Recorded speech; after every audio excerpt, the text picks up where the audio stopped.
السلام عليكم ورحمة الله وبركاته.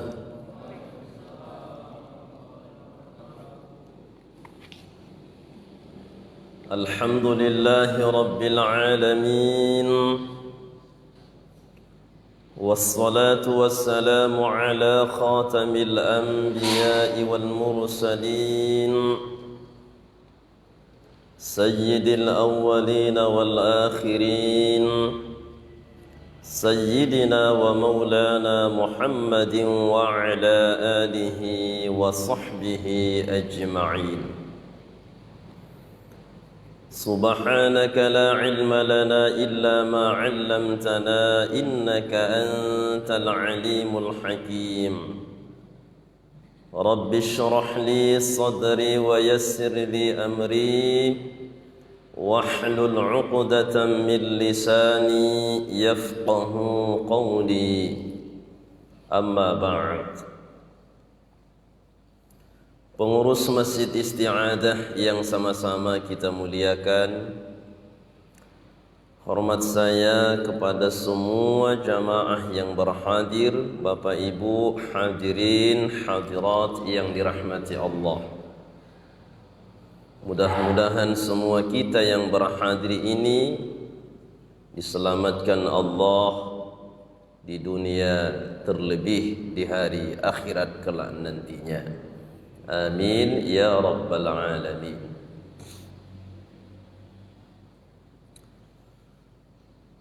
Kita akan membahas sifat salat Nabi sallallahu alaihi wa alihi wasallam.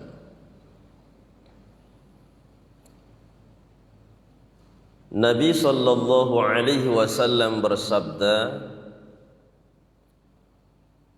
dari sahabat beliau Abi Hurairah radhiyallahu anhu, "Idza qumta ila as-salati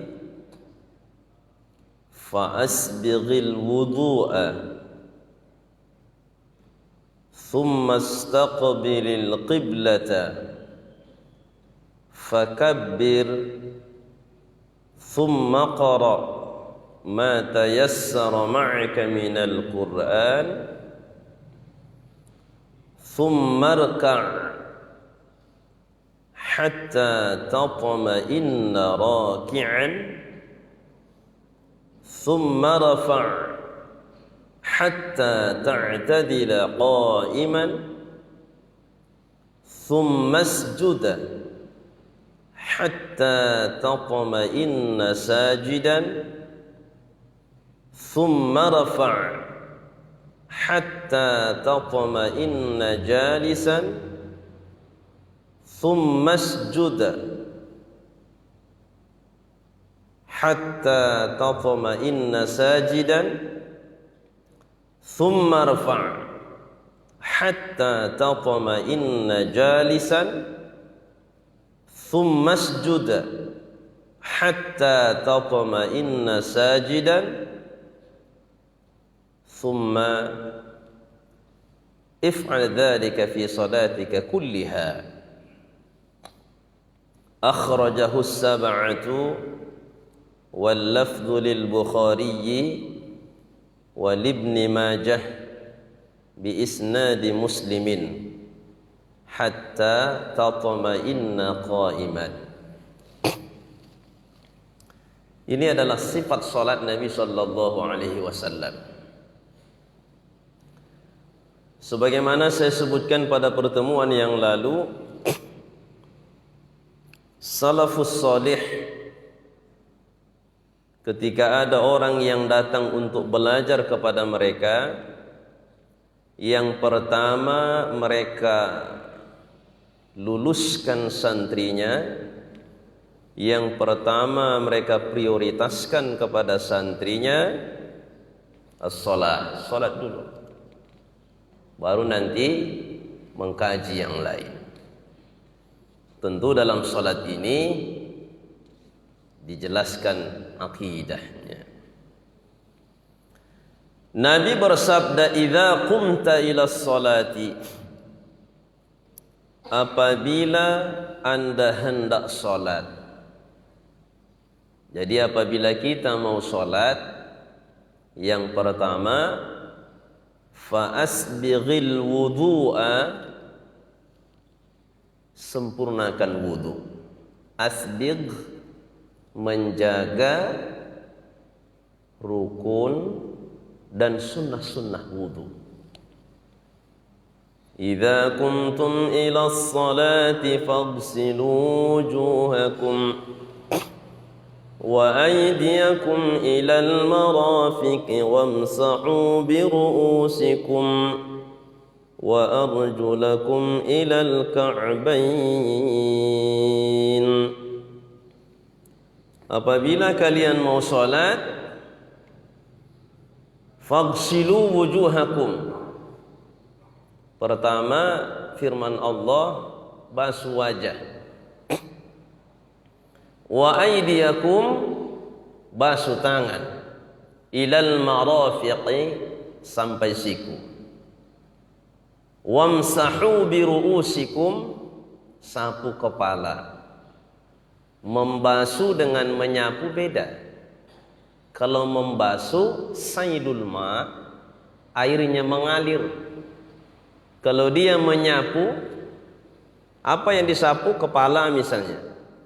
Menyapu kepala, cukup basahkan tangan. Tampungkan air itu di keran, sedikit saja, enggak ada air di sini. Sapukan.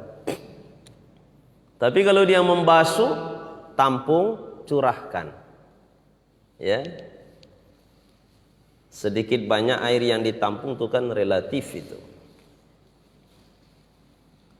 Wa arjulakum ilal ka'bayn, dan basuh kaki kalian itu sampai matanya. Ahli qiraah, di sini ada perbedaan. Disitulah gunanya kita belajar sampai mati, kita belajar terus. Ketika dibaca wa arjulikum, wa arjulakum, hanya beda baris, artinya pun beda. Dan itu qiraah sama-sama benar. Cuman kalau qiraah hafaz yang kita baca dan diambil oleh madhab Syafi'i, wa arjulakum. Jadi ayat itu, idza qumtum ila sholati faghsilu wujuhakum, basuh wajahmu. Baru setelah itu, wamsahu bi ru'usikum, wujuhakum wa aydiyakum, fatah, berbaris patah. Kemudian wamsahu bi ru'usi, si kasra. Ini wa arjulakum wa arjulikum, sama-sama dibaca. Apabila dibaca wa arjulakum, baris lamnya itu dibaca dengan fathah, maka dia dalam kajian nahwu diatofkan ke faghsilu wujuhakum, berarti kaki wajib dibasuh. Tapi kalau bertukar bacaannya wa arjulikum, maka dia diatofkan ke kalimat kata sebelumnya, wamsahu bi ru'usikum, sapu kepala, maka kaki pun disapu jadinya. Nah, jadi kalau misalkan pernah mendengar ada orang yang menjelaskan wudu, kakinya itu bukan dibasuh tapi disapu saja, berarti itu mengikuti bacaan wa arjuli, tidak wa arjula, dan dia berarti bukan lagi mengikuti madhab Syafi'i. Di ayat itu, faghsilu wujuhakum wa aydiyakum wamsahu bi ru'usikum wa arjulakum. Hanya 4 di ayat itu cara berwudu yang harus kita selesaikan. Basuh wajah, basuh tangan, sapu kepala, basuh kaki.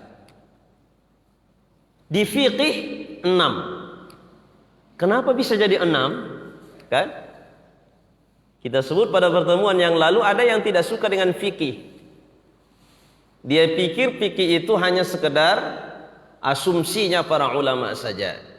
Pikirannya ulama saja yang sudah lepas dari Al-Quran dan Sunnah.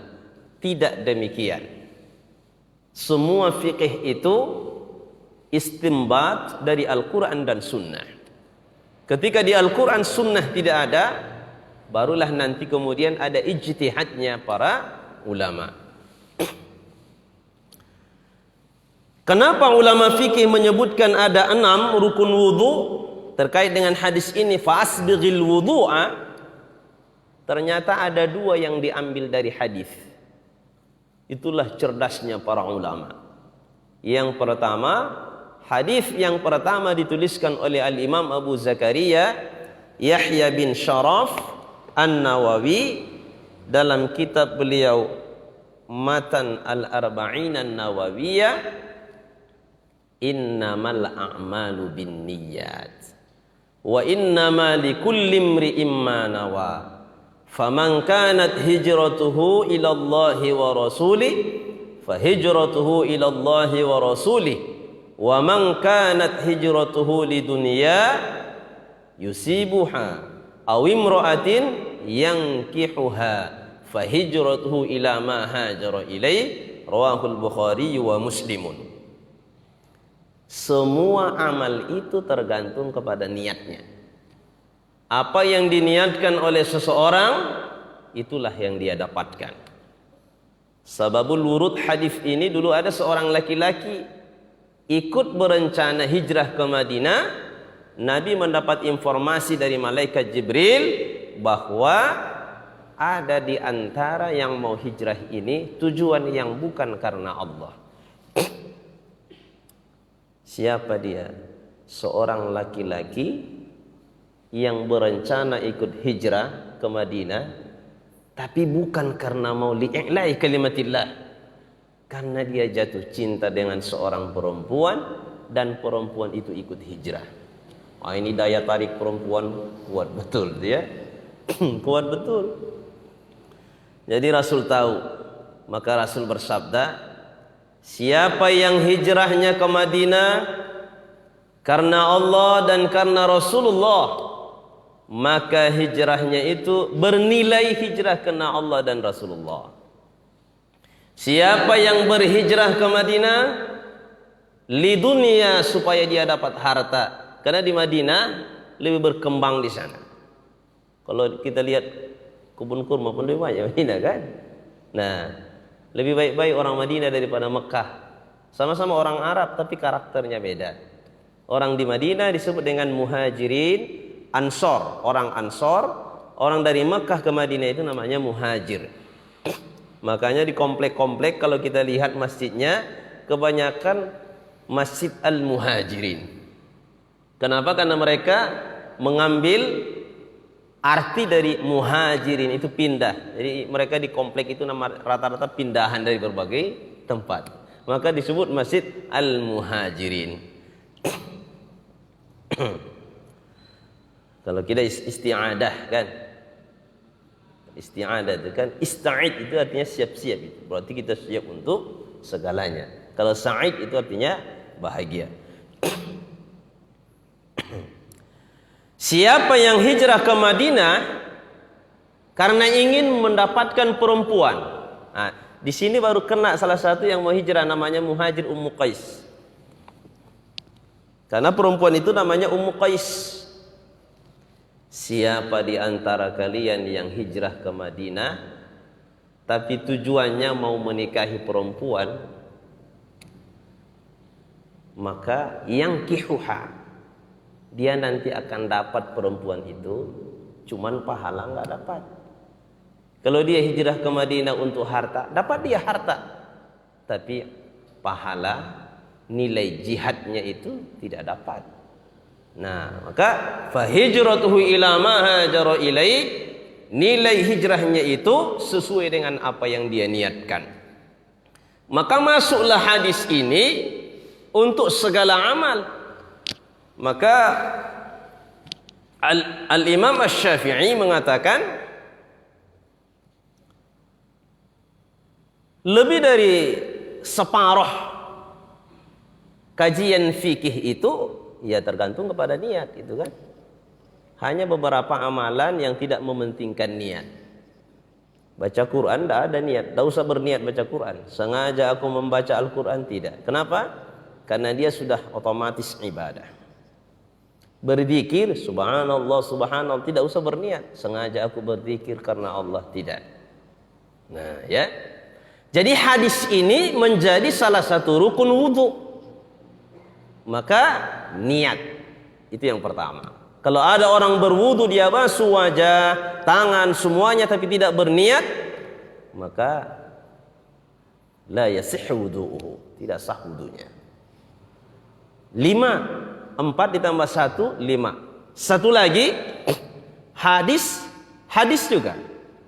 Ijtihadnya para ulama memasukkan dia menjadi bagian dari rukun wudu. Sebagaimana Nabi sallallahu alaihi wasallam bersabda, "Shallu kama ra'aitumuni usolli." Salatlah kalian melihat saya sebagaimana melihat saya salat. Jadi kita salat melihat Nabi salat. Cuman mana ada kita yang melihat Nabi salat? Ibu pernah melihat Nabi salat? Enggak. Mana pernah. Mimpi jumpa Nabi pun belum pernah kita. Nah, jadi hadis ini dan kemudian hadis terkait dengan wudu yang dari Utsman bin Affan radhiyallahu taala anhu, bahwa Sayyiduna Utsman melihat Nabi sallallahu alaihi wasallam berwudu, kemudian Nabi mengatakan, begitulah kalian lakukan wudu. Berarti mencontoh Nabi. Mencontoh Nabi ini, lahirlah kemudian rukun wudu yang terakhir, yang keenam, at-tartibu, tertib. Tidak boleh disungsang-sungsang. Berarti rukun wudu ada 6. Berapa rukun wudu, Bu? Ada 6. Itu yang wajib. Fa'asbighil wudu'a, sebisanya, jangan hanya yang wajib saja. Karena Nabi mencontohkan, sebelum berwudu Nabi membasuh telapak tangan. Setelah itu Nabi berkumur-kumur, namanya madmadah, masukkan air ke mulut. Kalau enggak puasa sunnah mubalaghah, dibuat begini, baru buang. Kalau puasa jangan, masuk setengah gayung, keluar seperempat. Mana separuh lagi? Hilang. Nah, itu jangan. Nanti kalau sudah begitu batal puasa. Kemudian istinsyak, masukkan air ke hidung, dihisap. Kalau bisa menghisap air ke hidung, jangan cuman ini di luar puasa, jangan cuman masuk sedikit aja. Kalau bisa mubalaghahnya itu sampai di sini mendenyut. Biarkan sebentarnya itu. Itu nanti syaraf-syaraf kita jadi aktif kembali. Makanya kalau ada orang ngantuk disuruh berwudu, tidak membuat dia menjadi liar, kembali normal. Kalau enggak dia istinsyak. Coba kalau dia istinsyak, udah pening, mana lagi mau tidur? Sebentar kan, duduk, tidak lagi ngantuk. Nah, itu kalau ada orang berwudu, tujuannya selain ibadah supaya enggak ngantuk pada saat belajar, itu harus dia membuat istinsyaknya itu betul-betul dalam dia. Baru kemudian mengeluarkannya istinsyak, keluarkan dari hidung. Tapi bisa itu masuk dari mulut, keluar dari hidung. Pernah Bapak buat itu? Bisa, kalau saya bisa saya. Karena saya pernah mengikuti gurah suara. Dimasukkan obat dari hidung, selama kurang lebih 2 jam tidak bisa bernapas dari hidung, hanya dari mulut saja. 2 jam, nanti lendir dari otak, lendir dari perut, semuanya itu akan keluar. Saya lihat waktu itu ada 1 gayung lendirnya. Ternyata yang membuat kita mudah lupa yang membuat kita itu lambat dalam menghafal, balgham, kasratul balghami, banyak dahak. Itu yang dikeluarkan. Makanya saya bisa memasukkan air dari mulut, satu cangkir saya masukkan dari mulut, keluar satu cangkir dari hidung. Itu. Tapi dari hidung bisa juga keluar dari mulut, cuman sakit kali kalau dari hidung. Nah, ketika ditanya itu yang dokter THT itu, dia nggak berbahaya. Dia bilang tidak ada bahaya di situ. Anjuran Nabi itu tidak ada yang membahayakan diri. Kecuali yang merokok. Merokok dia tutup hidung, tutup mulut, keluar dari kuping. Bisa itu, Pak? Bisa itu. Tutup, keluar dari kuping. Saya nggak percaya, belum pernah saya lihat itu. Tapi ada yang bilang bisa katanya. Yang saya pernah lihat dia rokok, dia hisap. Cerita-cerita dia lama. Tidak ada keluar asap. Beberapa menit kemudian keluar pelan-pelan asapnya. Itu di mana itu asap ya? Hati-hati yang merokok di sini. Ya, kalau bisa berhenti. Nah, fasbighil wudu'a, wudu yang harus kita jaga Bapak Ibu yang dirahmati Allah. Sebelum kita sholat, wudunya harus betul-betul kita jaga. Sunnah-sunnahnya. Setelah madmadah, tambah lagi sunnahnya apa? Sayyidina Utsman melihat Nabi berwudu kadang 3 kali, kadang cuma sekali-sekali basuhan. Maka membasuh lebih dari sekali setelah sempurna basuhan tangan, dibasahkan semua tangan sudah basah, kedua ketiganya itu sunnah. Maka Sayyidina Utsman melihat Nabi berwudu kadang membasuh anggota wudu sekali, wahidan, kadang 3 kali. Maka ulama mengambil istinbat hukum at-tatslits, membasuh anggota wudu itu sampai 3 kali, hukumnya sunnah. Lalu pertanyaannya, mulai kapan dihitung basuhan 3 kali?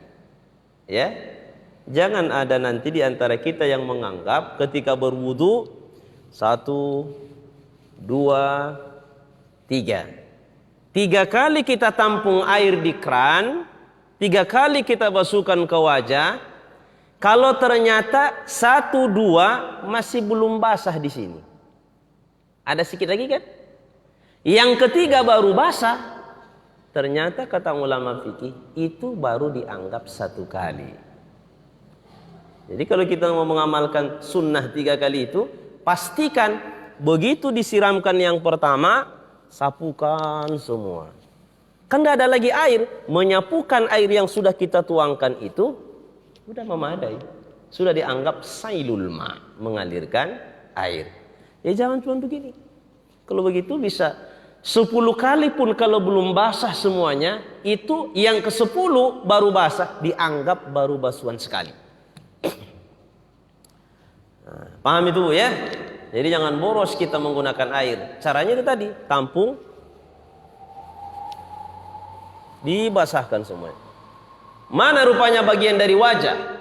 Mimmana bitis sya'ri, dari tempat tumbuhnya rambut ini sampai kemudian ke tulang rahang. Ini namanya tul, panjangnya. Ya, luasnya, lebarnya dari pangkal kuping kanan ke pangkal kuping kiri. Nah ini mesti dibasahkan. Laki-laki di sini ada tali kuduk namanya ini, jambang nih. Mesti dibasahin ini. Sini enggak lagi. Ibu kalau misalkan ada rambut yang di sini ada tumbuh rambut, jangan ditarik ke sini. Karena dia bagian dari wajah, bulu-bulu yang tumbuh di wajah itu pun mesti dibasuh. Biarkan saja. Kalau khawatir, potong. Orang ibu pakai jilbab kan?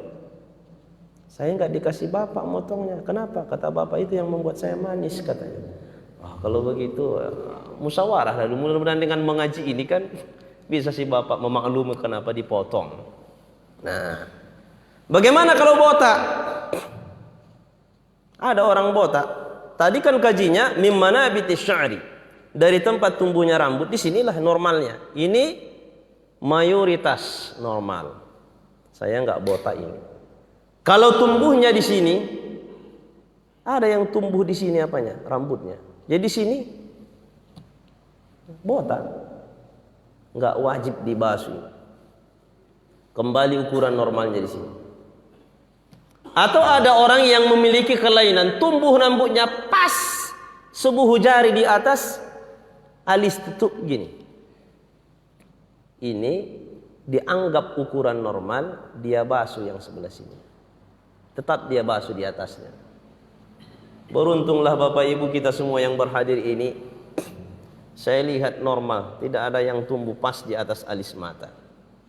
Tapi kalau botak di sini nggak tahu, itu rahasia pribadi. Itu kan milik perusahaan, tidak disuruh dibuka ya. Baru menyapu kepala ini tadi, sunnahnya kalau bisa semua.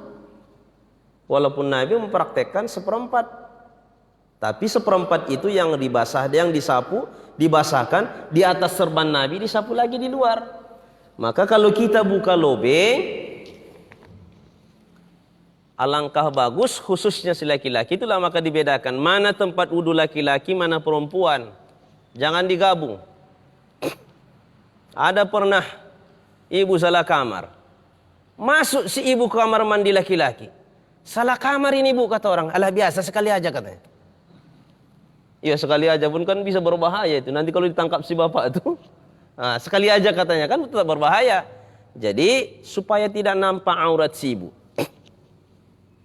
Wajah sudah, tangan sudah.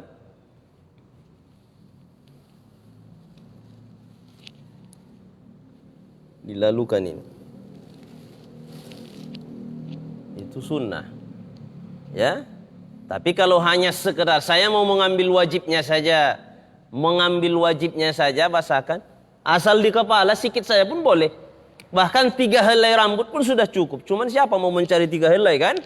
Itu artinya apa? Asal ada yang disapu di kepala, itu sudah dianggap selesai. Mau di sini, mau di sini, mau di sini, sepanjang dia masih dalam had tempat tumbuh rambut ini boleh. Tapi kalau misalkan ada bapak-bapak yang gondrong sampai di sini rambutnya, karena minyak yang dia beli mahal, minyak Casablanca. Mahal minyak rambut nih katanya. Karena ini rambut sudah di luar had tempat tumbuhnya rambut ini, maka tidak sah. Mesti harus yang di kepala. Gimana kalau botak? Ya tetap juga di kepala. Bagian tempat tumbuhnya rambut. Kuping sunnah. Jangan ditinggalkan kuping. Kuping ini tidak ada cerita kanan kiri. Nanti sunnah selanjutnya, sunnah kita kalau berwudu kanan dulu baru kiri. Kanan kiri, kanan kiri. Kecuali telinga. Kalau telinga tidak ada kesunnahan mendahulukan kanan baru kiri. Itu kalau telinga. Jadi tidak usah nanti berwudu di keran. Tidak ada kesunnahan. Sahnya wudunya. Dapatnya sunnah membasuh wudu, iya. Sunnah membasuh, menyapu telinga ini, iya. Sudah. Tetapi jangan dianggap ini sunnah kanan dulu baru kiri. Kalau tangan, kanan, kiri, iya. Wajah, tidak ada kanan kiri. Kepala, tidak ada kanan kiri. Yang ada kanan kiri, kanan, tangan sama kaki. Telinga macam mana? Basahkan tangan, masukkan telunjuk, baru putarkan. Jadi tidak ada sapuan untuk telinga mendahulukan kanan baru kiri. Di sini masalahnya jangan dianggap itu sunnah mendahulukan kanan baru kiri. Tidak, sama-sama. Saya nggak bisa lah mendahulukan kanan sama kiri, membuat sama-sama. Kenapa? Karena tangan kiri saya pegang gayung. Oh, kalau pegang gayung bisa saja basahkan. Atau kalau misalkan tidak ada tempat gayung. Itu juga sudah dapat sunnah menyapu telinga. Tapi jangan dianggap mendahulukan kanannya dari kiri baru kiri. Sunnah itu tidak disunahkan. Ya. Kemudian tangan dibasuh sampai di sini sunnah. Namanya ghurratul muhajjal, supaya bersinar. Kaki dilewatkan mata sampai ke betis. Nah itu bagian dari sunnah. Membaca doa-doanya. ketika kita membuat wudu dengan isbagh, asbagha yusbighu isbaghan, Nabi bertanya kepada Bilal, "Hai Bilal." "Iya ya Rasulullah." "Apa yang engkau amalkan sehingga suara terompamu saya dengar di surga?" Bilal di bumi, tapi suara terompa Bilal ketika dia berjalan kedengaran di sorga. Nah, itu kan mukjizat Nabi itu. Ustadz pernah mendengar? Mana bisa ditanya ke Ustadz? Ustadz itu kan bukan Nabi. Nabi itu memiliki mukjizat. Bisa dia dengar yang di sorga, siksa kubur pun bisa didengar oleh Nabi. Maka Bilal berpikir, saya tidak tahu ya Rasul. Oh, cuman begini Rasul. Saya setiap berwudu, saya buat wudu saya sesuai dengan wudu yang dibuat oleh Rasul. Habis saya berwudu, baru saya sholat sunnah 2 rakaat. Sholat sunnah 2 rakaat ini tidak ada disebut Bilal sunnatul wudu, tidak ada disebut Nabi sunnatul wudu. Siapa yang menyebut? Ulama belakangan menyebut ada sholat sunnah setelah berwudu, namanya sunnatul wudu. Jadi kalau ada orang menafikan, tidak ada itu, kalau tidak diperbuat Nabi, jangan. Ini salah satu amalan yang dibuat-buat oleh Bilal. Ya, dibuat oleh Bilal. Tidak ada dicontohkan Nabi. Tidak dilakukan oleh Nabi habis berwudu salat sunnah Nabi, tidak pernah. Tapi Bilal membuat habis dia berwudu langsung salat sunnah.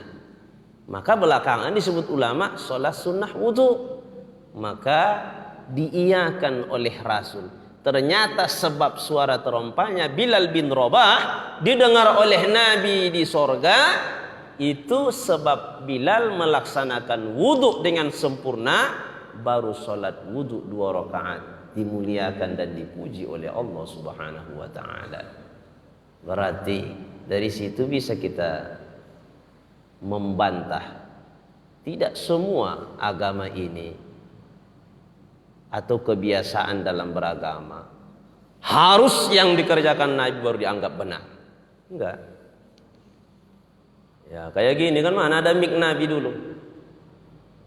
Ada pernah saya lihat satu tokoh ditanya, macam mana itu Ustadz kalau ada seorang Ustadz mubaligh, penceramah, habis dia ceramah dikasih oleh jamaahnya amplop, begitu kan? Itulah datang pertanyaan, apa kata si ustadznya ini? Termasuk dalam kategori al-mutasyaddidun yang disebutkan oleh Profesor Dr. Sya'ali Jum'ah dalam kitab beliau Al-Mutasyaddidun. Orang yang memahami agama ini dengan ekstrim, garis keras. Katanya, tidak ada itu. Tidak pernah dikerjakan oleh Nabi, sahabat. Tidak ada itu. Jadi dia menafikan kalau ada ustadz yang dibayar, dikasih oleh jamaah ujroh habis ceramah, itu bid'ah, sesat. Macam mana ini cara berpikirnya si kawan tuh kan? Sempitlah agama ini. Nabi sering mendapatkan hadiah, ulama juga mendapatkan hadiah. Sebab apa? Sebab dia mengajar. Yang harus diperbaiki si ustadz itu ceramah, jangan niatnya karena uang. Jamaah itu pun ikhlaslah mendengarkan kajian. Ketika dikasih itu berarti kami sayang kepada ustadz, kami peduli kepada ustadz. Sebab ustadz itu juga manusia. Mana ada ustadz dari jin? Nabi dari jin tidak ada, manusia. Ustadz itu manusia, itulah yang ceramah ke manusia, nggak ada jin yang ceramah ke manusia ini. Jadi dia punya anak, dia punya istri. Kalau dia mengajar di tempat-tempat pesantren, mengajar di mana-mana, dia tidak bisa berladang, tidak bisa lagi dia bersawah. Kalau tak dipedulikan oleh jamaah, mau makan apa dia sama anak-anaknya? Nah, jadi pandangan agama seperti itu tidak benar. Jadi jangan kita membuat sempit agama ini, pada akhirnya caci mencaci jadi. Nah, itu tidak benar, ya. Nah, jadi niat, di situ niat.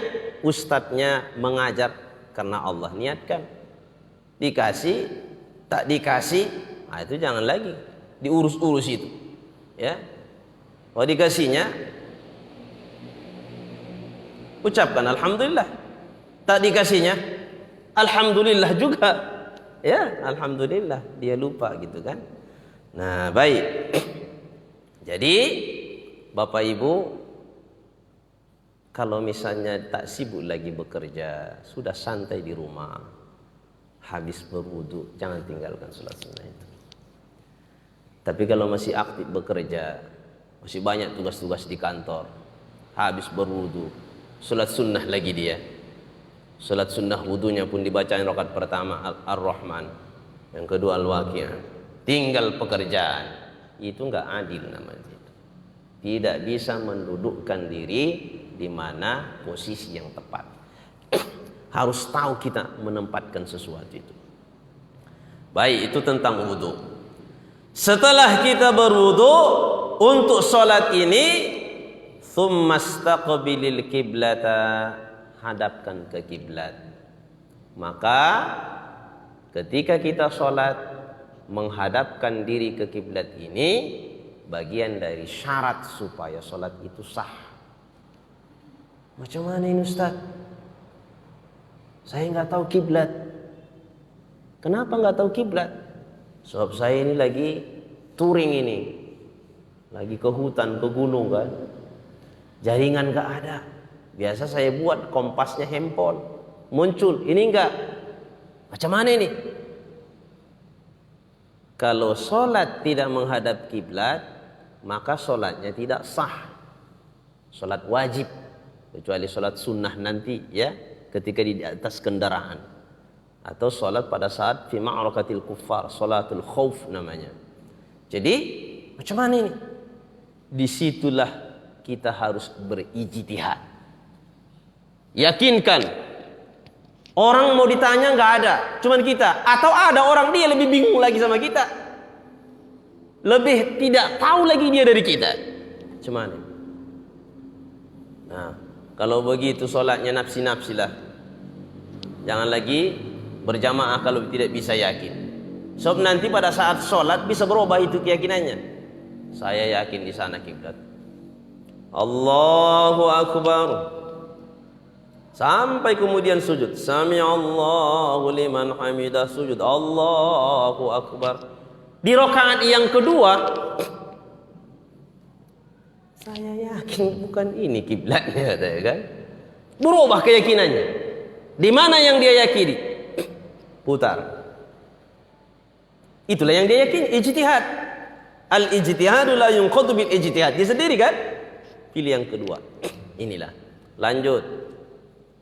Bangkit rakaat yang ketiga. Sanksi pula saya ini. Mana lagi yang betul? Cari lagi arah yang diyakini. 3. Yang keempat, sanksi lagi dia. Sanksi lagi saya. Pilih yang keempat. Yang keempat itu kan pasti yakin, kan cuma 4-nya arah pula kan? Timur, barat, utara, selatan. Ketika sudah 4 itu kiblatnya, salam, sholatnya sah. Tapi kalau makmumnya nggak bisa lagi begitu. Kenapa? Karena mereka beda keyakinan. Dalam hal ijtihad untuk kiblat ini, yang satu ke sini, yang satu ke sana. Beda arah kiblatnya, tidak bisa berjamaah. Maka harus nafsi-nafsi. Nanti kalau berjamaah mutar-mutar, kenapa ini? Kenapa yang terjadi dengan Pak Imam ini? Jangan-jangan dia kesurupan di hutan-hutan ini, gitu ya kan? Nah, jadi di situ keyakinan. Nah, ya, kiblat. Kemudian baca ma tayassara ma'aka minal Qur'ani, Al-Fatihah. Surah Al-Fatihah dibaca. Setelah itu rukuk. Tumakninahnya harus ada. Sami'allahu liman hamidah. Tumakninahnya harus ada. Sujud, tumakninahnya harus ada. Duduk antara dua sujud, tumakninahnya harus ada. Sujud tumakninah. Tsumma fa'al dzalika fi shalatika kulliha. Kemudian Nabi menyebutkan, begitulah semua salatmu engkau lakukan. Rakaat kedua, rakaat ketiga, rakaat keempat harus ada tumakninahnya.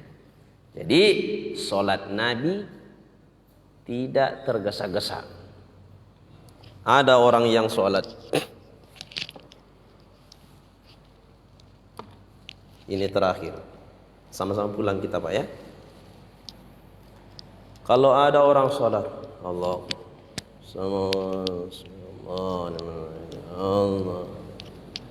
mabuknya itu, tidak ada salatnya itu. Salat yang kesetanan itu, kalau sampai mati pun sholatnya begitu, dia tidak dianggap sholat. Saya sangat banyak melihat itu. Bukan berarti sholat saya paling banyak, paling baik. Tapi saya melihat profesor pun ada, yang dokter pun ada, yang mahasiswa pun ada. Yang tak saya lihat setan lah. Setan lah yang tak bisa kita lihat kan. Cuma cara mereka mempraktekkan sholat yang tidak benar itu. Setan menggoda-goda. Hati-hati. Kalau tidak ada tumakninahnya, itulah yang ditegur oleh Nabi sahabat. Habis salat, assalamualaikum ya Rasulullah. A'id salataka, ulangi salat. Salat dia, habis salat, assalamualaikum ya Rasulullah. A'id salataka, sampai 3 kali. Sahabat itu mengatakan, enggak tahu lagi saya macam mana salatnya ya Rasul. Tolong jelaskan ke saya. Kayak gini, ada tumakninahnya. Salat patok ayam yang tadi itu tidak benar. Harus ada tumakninahnya. Allahu Akbar. Minimal subhana rabbiyal azim wa bihamdihi. Sami'allahu liman hamidah. Minimal Rabbana subhanallah. Supaya sempurna bacalah doa nanti Rabbana lakal hamd. Tapi ini banyak. Allah.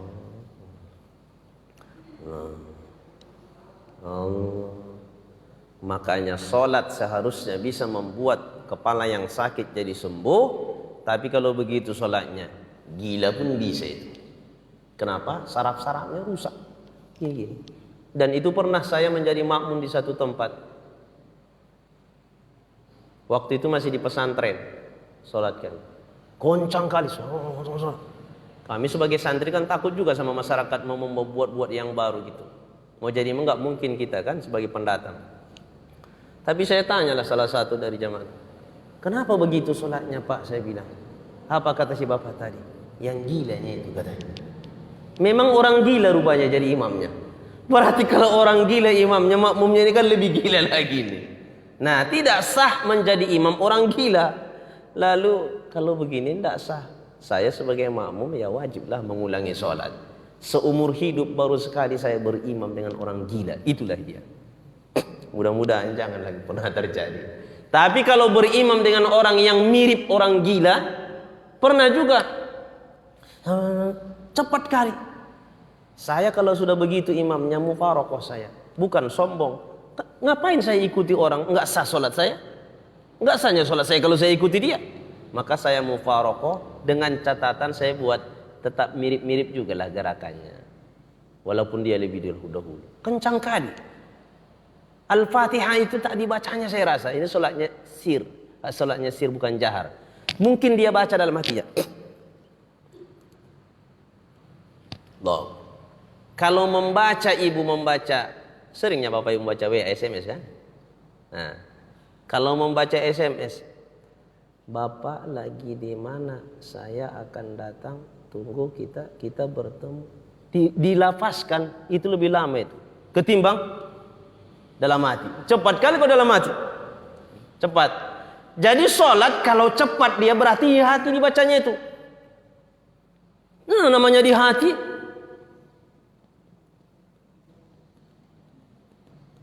Yang di samping karena jenggotnya panjang. Oh, kedinginan nampaknya step ini bapak gitu kan. Step si bapak itu waktu sholat. Nah, jadi harus dihindari itu ya. Baik bapak ibu yang dirahmati Allah. Nah, itulah pembahasan kita pada pertemuan kali ini. Mudah-mudahan sholat kita ke depan bagaimana supaya lebih bagus lagi. Kita sudah mengawali tahun 2022, sudah mengawali pertengahan tahun 1443 Hijriah, maka kita berusaha supaya sholat kita menjadi lebih berkualitas lagi. Baik, demikian mudah-mudahan bermanfaat. Kalau ada pertanyaan disimpan itu nanti pada pertemuan yang keempat. Langsung. Oh iya.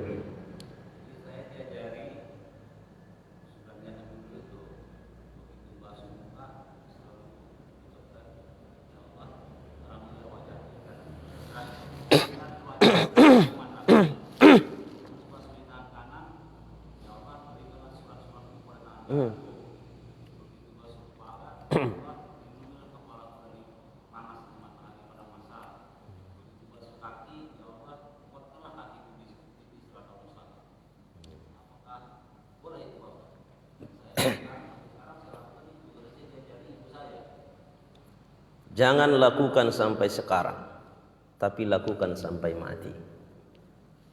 Karena ini ada. Nanti kita bahas itu. Imam Al-Ghazali Abu Hamid Muhammad bin Muhammad Al-Ghazali At-Tusi rahimahullah, beliau mendetailkan itu. Doa-doa yang dibaca setiap kita membasuh anggota wudu yang wajib. Nanti kita tampilkan itu supaya Bapak Ibu juga bisa mengamalkannya. Iya, pas itu yang diamalkan tadi. Terus itu, jangan berhenti. Cuman dia pelan lah kan. Jangan Allahumma bayyid wajhi yauma tabayyaddu wujuh. Jangan kuat-kuat, nanti mengganggu orang. Ya, pelan ya. Ya, jadi amalkan. Nanti kita jelaskan itu lebih rinci lagi. Baik ya. Jadi kalau ada pertanyaan yang lebih tajam lagi pertanyaannya atau mengkritisi, saya tidak sepakat dengan yang Ustadz bilang itu. Saya lain manhaj saya. Apa manhaj Bapak? Manhajuddin katanya. Oh, terserah. Nanti pada pertemuan yang keempat kita diskusi ya. Baik, demikian mudah-mudahan bermanfaat. Subhanakallahumma wa bihamdik asyhadu an la ilaha illa anta astaghfiruka wa atubu ilaik. Walhamdulillahi rabbil alamin. الحمد لله رب العالمين والصلاة والسلام على أشرف الأنبياء والمرسلين وعلى آله وصحبه أجمعين. اللهم انفعنا بما علمتنا وعلمنا ما ينفعنا وارزقنا علما ينفعنا برحمتك يا أرحم الراحمين. اللهم فقهنا في الدين وعلمنا التأويل. ربنا آتنا في الدنيا حسنة وفي الآخرة حسنة وقنا عذاب النار. وصلى الله وسلم على سيدنا محمد وعلى آله وصحبه أجمعين والحمد لله رب العالمين. والسلام عليكم ورحمة الله وبركاته.